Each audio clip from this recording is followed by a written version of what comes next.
Hey everyone, Daniel from LMN here. For today's tips and tricks, we're looking at the Measure Site tool. So let's say we're building an estimate to mow somebody's lawn. If I click on this button, it's going to take me to a separate page where I can see all the measurements for this specific job site.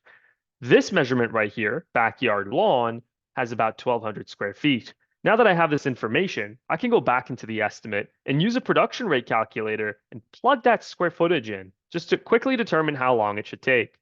If I click on this Measure Site button, on the other hand, I can open up the map and you can see that I placed these dots right here to calculate the total square footage. Now, the nice thing about this feature is that I can actually take measurements of all sorts of things associated with this job site and then simply save it to this page. Then, if the customer emails me and says, hey, by the way, could you please add this, this, and that to the estimate? I don't have to drive all the way back. I don't need to look for any documents with measurements on them. I know that everything is in one place and I've stored it all for this specific job site, and it serves as a reference.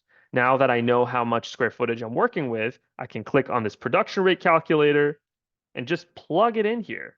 And then it's going to automatically tell me how long it's supposed to take me. Now, with that being said, that's it for tips and tricks today. Thank you for watching and stay tuned for more.